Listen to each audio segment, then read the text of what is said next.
Para hindi siya maputol, pukpukin muna natin. Pag mahigpit, to, pupukpukin lang natin tong ulo. Ganyan, no? Yan. Magandang araw sa lahat ng mga nanonood ng video na to at sa mga sumusuporta sa YouTube channel ko. Ayan, magandang araw sa inyong lahat, guys.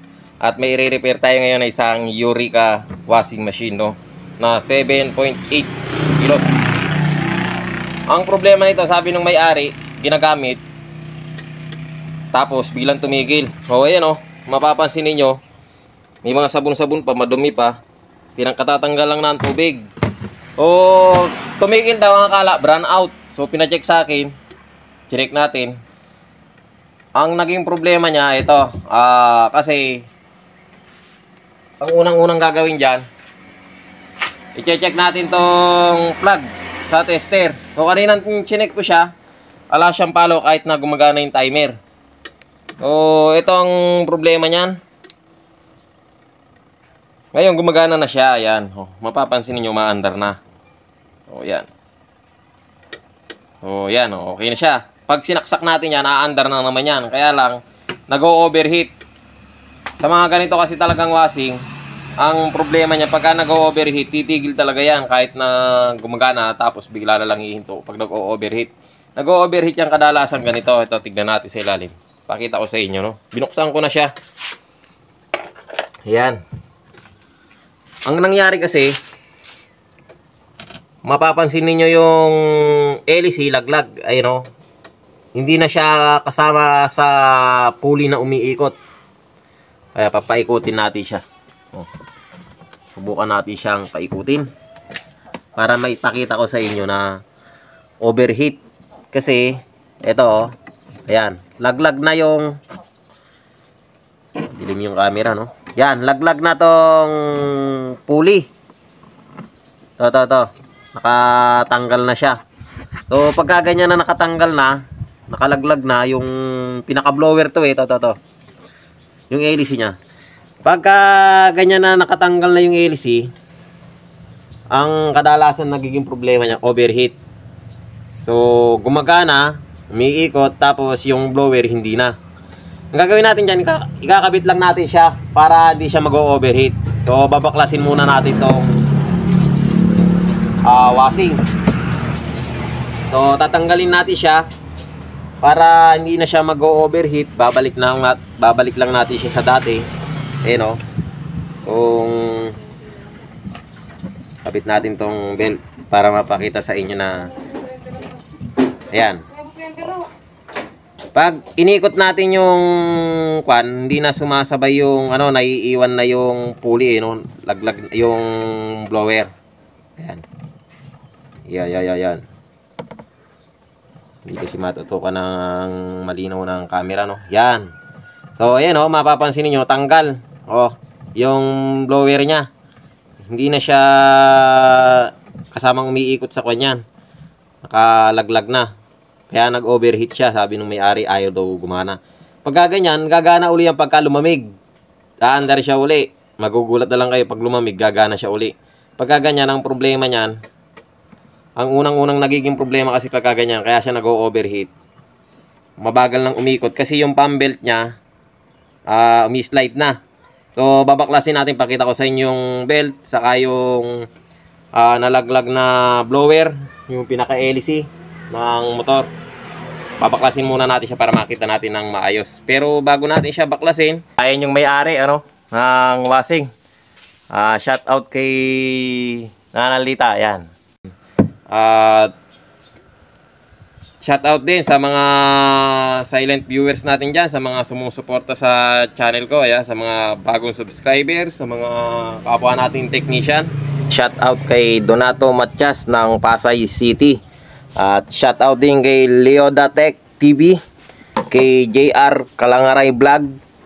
Shout out kay Nanay JCG, kay Genie Vibes Vlog, saka kay Bicolana Kaoragan. Shout out kay Majong 7 Pairs. Shout out din kay Poknoy Official. Ayan, at shout out din sa mga kapwa nating technician kay Solid G TV. kay Raiden the Explorer, Kois Repair and Tutorial, shout out sa iyo boss. Kay Enteng Butingting, ayan, shout out sa iyo boss Enteng. Marco Francis Mix Vlog, shout out sa iyo boss. Kay Ortec TV Official, shout out sa inyo boss. Kay Electro Gintech, West Jojo Tech, kay Edwin Tech, ayan, shout out sa inyo. Kay Master Andy Rabino Tech TV, kay John P Technician, shout out sa iyo boss. Kay Naanatanan TV, Jamyag TV, kay Lin Aballe, kay Heros Flores Mix Vlog, shout out sa iyo boss. Kay Leo Tech, Batang Technician, at ayan, sa ngayon yan lang muna. Ito, nakalag na natin siya. Ay sinasabi ko sa inyo na nalaglag oh. Ito umiikot, pero ito hindi kasi natanggal na. Oh, tas ito rin yung belt niya. Itong belt niya, kung mapapansin niyo yung belt, upod na, yan oh, gastado na. Ayan. Oh. Kaya siya nag-overheat kasi ikot siya ng ikot dito, dumudulas na siya dito. Mag-iinit to, tapos malalaglag yan kasi yung belt niya may slide na. Ito mga ganito kasing klase ng washing kapag wala siyang gear o sa loob, walang gear case sa loob, ayan, without inner na gear case, wala siya, yung bushing lang to eh. Yan, kadalasan niya sa mga Sharp saka sa Eureka. Dito to yan. Pagka ganyan, malaki ang pulley, pag ang belt niyan, ito experience ko na to madalas, bagya lang mga upod yung belt, ayan na, i-slide na yan. Tapos dito sa pulley, itong madalas na nasisira dyan, to saka yung belt. Pagka naupo dyan, i-slide na lang. Kahit magpalit ka ng bagong belt, ala na to, mahina na. So yan, hanggat kinakalag natin to, kung bago ka pa lang sa YouTube channel ko at napadaan ka lang, huwag kalimutang mag-like, subscribe, and share. Pakihit na rin ang notification bell para lagi kang updated sa ating mga gagawing mga video kung ako ay nag-upload. Yan, medyo ito lang ang mahirap dito, ay ayaw na matanggal. Ginagawa mo Dahil mahigpit. Ito ang nagiging problema niya pagka nangangalag tayo ng pulya, mainit. So malambot pa yung tornilyo, hirap kalagin. To, pwede to, papalamigin natin, pero subukan muna natin. Pagka hindi kaya, palamigin natin. Ayan, ayaw nga, oh. Mainit pa, naluto yung tornilyo niya, malambot. So ayaw sumunod. Papalamigin lang natin kasi nagagamit lang ito, mainit pa. Kaya palamigin lang muna natin. A few moments later. Ayaw matanggal nitong tornilyo. Baka maputol pag pinuwersa natin. Ang gagawin lang dyan, kasi pag pinuwersa mo mapuputol. Para hindi siya maputol, pukpukin muna natin.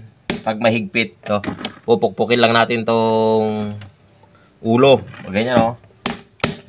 Yan. Ginagawa mo Pupukpukin mo ganyan para matanggal. Ayan. Subukan natin siyang kalagin kung kaya. Yun. Lumuwag. So, natanggal. Kaya lang, ang itsura ng tornilyo. Ito, grabe na yung ulo. Kakapukpok natin. Kasi kung hindi natin siya gaganunin, hindi siya matatanggal. Mapuputol lang siya. Pag naputol yan, malaking problema yan. Bubutasan mo uli ng panibago. Dito, tapos lalagyan ng trade. Ito, masisira na. O kailangan talaga ganon. Pupukpukin mo yun, kagaya kuan na itsura ng ulo ng tornilyo. Pero at least natanggal natin. Ganun lang ang technique doon. Pukpukin mo lang siya ng pukpukin. So ngayon natanggal na natin. Ito na. At ayan na, naghiwalay na sila. May tornilyo yan, 3. So naluto nga siya, ayan. Ngayon ang gagawin natin dito, babalik lang din siya natin siya sa dati. Pero lalagyan natin siya ng washer. O panibagong washer. Pwede rin naman bumutas tayo dito ng panibago. Diyan. Saka na lang natin ilihis. Pwede rin ganon. O, importante lang naman dito maibalik natin siya sa dati. Mayroon siyang blower. Pwede ito, lalagyan mo ng 3 washer. Kaya lang, kailangan na ng mahabang tornilyo. Okay. Pero diskartehan natin para maayos natin siya, no? Pause ko muna siya. Nakita ko na lang sa inyo mamaya yung kung paano yung ginawa natin para yung video natin hindi humaba ng gusto, no? 1 hour later. Naikabit na natin siya. Ito, pakita ko sa inyo yung ginawa ko. Nagbutas ako doon dahil wala akong makita kaninang tornilyo, pero napilitan tayo maghanap kasi hindi rin uubra. Mahaba masyado yung naikabit natin na tornilyo, kaya dito ko na siya kinabit sa medyo mataas. Tapos nag-spacer na lang ako. Nagbutas ako ng aluminum na sa mga heatsink ng TV, yan. Pinutasan ko para gawing washer. So okay na siya, ayan. Naka-washer niya para hindi matatanggal kaagad. So ayan, okay na, ikabit na lang natin.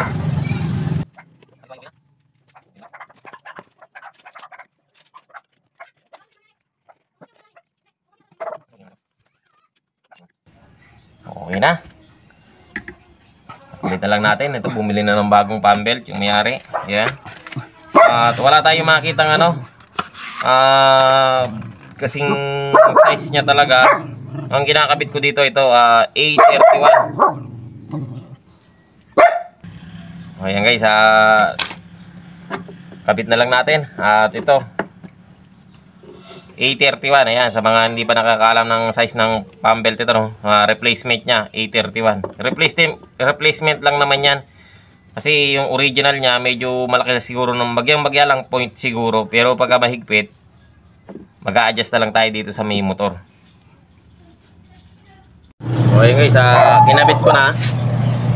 Ito, tinesting na natin. Ayan, okay naman na siya, you know. Galingan tsamba mo, malakas eh. Ayan, napalitan na rin siya ng belt. Ayan, gumagana na. So, okay na. Yun, malakas na at mapuwersa. So, ganyan lang siya. Ilang naman ang ni-repair natin yung blower sa kapinaltan ng belt. Ayan guys, hanggang dito lang yung video natin. Sana nakatulong sa inyo ang video na to at maraming salamat sa panonood.